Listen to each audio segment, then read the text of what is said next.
காவேரியும் சேர்ந்து மக்கள்கிட்ட எல்லார்கிட்டயும் பேசி வந்து டைமிங் வாங்கிடுறாங்க. இது குறித்த நேரத்தில உங்களுக்கு நாங்கள் பண்ணி கொடுப்போம்னு சொல்லிட்டு ப்ராமிஸும் பண்ணுறாங்க. இந்த சூழ்நிலையில விஜய் வந்து காவேரி கிட்ட எப்படியாவது இந்த ப்ராஜெக்ட்டை நல்லபடி பண்ணி கொடுக்கணும் அப்படின்னு சொல்றாரு. இல்லை சார், போதுமான ஆட்கள் நம்மக்கிட்ட வந்து சரி வர இல்லை சார் அப்படின்னு சொல்லிட்டு ஐயப்பன் சொன்னோன்னே, எல்லாரும் அப்பாயின்மெண்ட் பண்ணுங்க, நிறைய ஆளுங்களை எடுங்க அப்படின்னு சொல்லிட்டு இருக்காரு. இந்த சைட் விசிட்க்கு எல்லாமே வந்து பக்காவாக பண்ணணும் அப்படின்னு சொல்லிட்டு எல்லா விஷயத்தையும் சொல்லிட்டு இருக்காரு. அடுத்து வந்து இங்கே என்ன பண்ணுறாங்க, வீட்டில் வந்து சாரதா யோசிச்சுட்டு இருக்காங்க.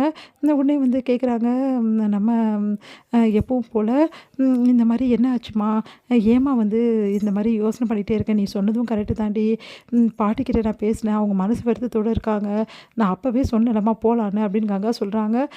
நீ சொல்கிறதும் கரெக்டு தான், நம்ம கிளம்புறது தான் கரெக்டு, காவேரிக்கிட்டேயும் விஜய்கிட்டே சொல்லிட்டு நம்ம கிளம்பிடலாம் அப்படின்னோடனே, என்னம்மா சொல்கிறேன், ஆமாடி நம்ம நாளைக்கே கிளம்பிடலாம் அப்படின்றாங்க.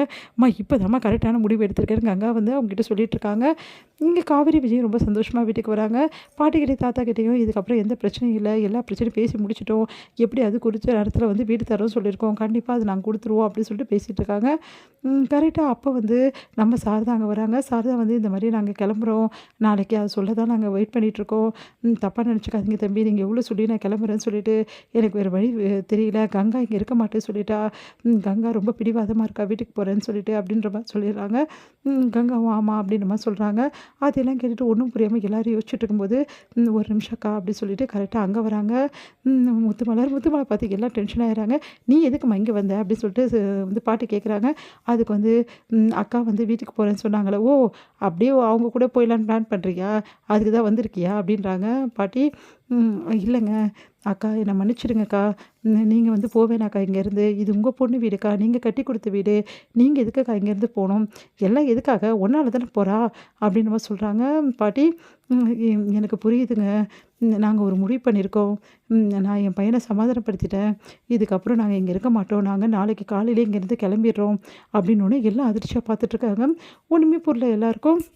உடனே விஜய் வந்து என்னாச்சுங்க, ஏன் திடீர்னு இந்த முடிவுக்கு வந்தீங்கன்னொன்னே, இல்லை நல்லா யோசிச்சிட்டோம், நீங்கள் பங்கு பிரிக்கும்போது கொடுங்க, எங்களுக்கு எந்த பிரச்சனையும் கிடையாது, இப்போ நாங்கள் இங்கேருந்து போகிறது தான் நல்லது, அக்காவுக்கும் அதான் நல்லது, எதுக்காக எங்களால் எல்லாருக்கும் கஷ்டம், இவ்வளோ நாள் நாங்கள் இது தானே சொன்னோம் அப்படின்னு பாட்டி சொல்கிறாங்க. நீங்கள் சொல்கிறது கரெக்டு தாம்மா, நாங்கள் ஏதோ அக்காவை பற்றி தப்பாக புரிஞ்சுட்டு இருந்தோம், அவங்க வேணும்னே எங்களுக்கு தரமாட்டேங்கிறாங்க பங்குன்னு நினச்சோம், இப்போ தான் விஷயம் என்னென்னு புரியுது, அதனால் நாங்கள் கிளம்புறோம்மா, எல்லாருக்கும் நான் ரொம்ப சிரமத்தை கொடுத்துட்டோம், தயவுசெய்து எங்களை எல்லோரும் மன்னிச்சிடுங்க அப்படின்றாங்க. ப்ளஸ் வந்து உடனே குறுக்கிட்டு சொல்கிறாரு, எல்லாம் தெரியும் எதுக்காக நீங்கள் போகிறீங்கன்னு சொல்லிட்டு, எங்கே உங்கள் பையன் மேலே வந்து ஏதாவது ஸ்பெஷலில் கம்ப்ளைண்ட் கொடுத்துட்டு போகிறாங்கன்னு பயத்தில் தான் போகிறீங்க, இங்கே பாருங்கள் இப்படியெல்லாம் பேசாதீங்க, என் பையன் அப்படிப்பட்டவனே கிடையாது, இப்போ கூட எங்களால் நிரூபிக்க முடியும், நிரூபித்து காட்டுங்க பார்க்கலாம் அப்படின்னோடனே, பிரச்சனை வேணாம் நாங்கள் பார்க்குறோம், ஏன் இப்போ சித்தப்பா இதெல்லாம் பேசிகிட்டு இருக்கீங்க அப்படின்னோடனே, பின்ன என்ன கரெக்டு தானே, என் பையன் மேலே எந்த தப்புமே இல்லைங்க, தயவுசெய்து புரிஞ்சுக்குங்க அப்படின்னும்போது கரெக்டாக நர்மதா அங்கே வராங்க. நர்மதா பார்த்துட்டு எல்லாம் அப்படியே அதிர்ச்சியாக பார்த்துட்டே இருக்காங்க. ஒன்று நர்மதா வந்து அப்படியே பார்த்துட்டு ஒன்றும் புரியாமல் யோசிச்சுட்டே இருக்காங்க. சொல்லு நர்மதா, என் பையன் உங்ககிட்ட ஏதாவது வந்து தவறாக நடந்துக்கிட்டானா சொல்லு அப்படின்னோடனே, நர்மதா வந்து அப்படியே குழந்தைகிட்ட என்ன பேசுகிறீங்க நீங்கள் அப்படின்னோடனே, இல்லைங்க இந்த விஷயத்தை இப்போவே நர்மதா சொல்லிட்டோம், அப்போ தான் எல்லாருக்கும் புரியும், நாங்கள் போகும்போது கெட்ட பேரோடு போக விரும்பலை அப்படின்னோடனே, நர்மதா சொல்லுமான்னொன்னே, அம்மா அண்ணன் எந்த தப்புமே பண்ணலம்மா, அண்ணன் என்கிட்ட நல்லதாக பாசமாக நடந்துக்குச்சு, நான் கீழே விழுந்துட்டேன், அப்போ தான் என்னை அண்ணன் தூக்குச்சு, ஆனால் அதை தப்பாக புரிஞ்சுக்கிட்டு எல்லாரும் பேச ஆரம்பிச்சிட்டிங்கம்மா, இதுதாம்மா நடந்தது சொல்லிட்டு நடந்த விஷயத்தில் நர்மதா சொல்கிறாங்க. எல்லாம் அதிர்ச்சி அடைகிறாங்க. இப்போ எல்லாருக்கும் புரிஞ்சிச்சா என் பையன் எப்படிப்பட்டவன்னு சொல்லிட்டு, நர்மதா அவனுக்கு தங்கச்சி, அவன் போய் இந்த மாதிரி நடந்துப்பானா, நாங்கள் வரோம், இப்போ அது எங்களை பற்றி தவறாக பேசி நிறுத்துங்க, வாடா போகலாம் அப்படின்னு சொல்லிட்டு கூட்டிகிட்டு போகிறாங்க.